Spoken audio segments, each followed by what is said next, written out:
دیکھیں صلاح الدین، ایک بات سمجھ لیجئے کہ ایک وقت اللہ نے نماز کا مقرر کیا ہے، اس کو کہتے ہیں ظہر کی نماز، ظہر کا وقت۔ اس وقت میں 6 دن نماز جو فرض ہے وہ ہے 4 رکعت والی۔ آپ اس میں 4 رکعت والی نماز پڑھیں گے۔ ایک خصوصی دن اللہ نے دیا، 7واں دن جو جمعے کا ہے، اس دن اللہ رب العزت کے حکم پر حضرت محمد مصطفیٰ صلی اللہ علیہ وسلم نے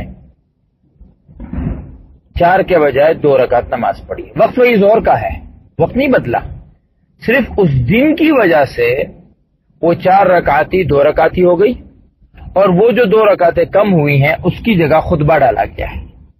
لہذا یہ نماز در حقیقت ظہر کے وقت کی ہی نماز ہے، یہ جمعے کا وقت نہیں ہے، جمعے کا دن ہے۔ لہذا اگر کوئی آدمی اس وقت نماز پڑھتا ہے اور اس نے ظہر کی نیت کر لی تو بالکل ٹھیک ہے، کیونکہ وقت ظہر کا ہے۔ لیکن اگر اس نے جمعے کا دن کہہ دیا، جمعے کی نماز کہہ دی تو بھی غلط نہیں ہے، اس لیے کہ اس نماز میں جو ایک تخصیص آ گئی ہے، اس نماز میں جو ایک تبدیلی آ گئی ہے، وہ جمعے کے دن کی برکت کی وجہ سے اور فضیلت کی وجہ سے آئی ہے۔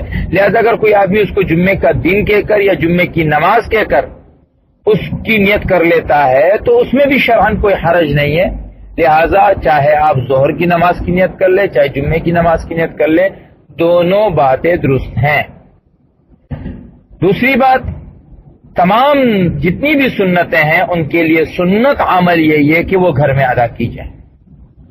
نمازوں کا مسجد میں ادا کرنا آپ علیہ الصلوۃ والسلام سے صرف فرائض کی ادائیگی ثابت ہے، یا پھر رمضان المبارک میں کبھی اعتکاف میں جو آپ نمازیں پڑھتے تھے وہ الگ بات ہے، ورنہ عمومی طور پہ خرج علینا رسول اللہ صلی اللہ علیہ وسلم فصلی، آپ گھر سے نکلے اور آپ نے نماز پڑھا دی۔ صحابہ جب ایسی بات فرماتے ہیں تو اس کا کہنا یہ ہوتا ہے، ان کا کہنا یہ ہوتا ہے کہ انہوں نے ہمیں فرض پڑھا دی، اس لیے کہ یہ بات وہاں پر عام تھی کہ آپ علیہ الصلوۃ والسلام نفل اور سنتیں اپنے گھر میں پڑھتے تھے۔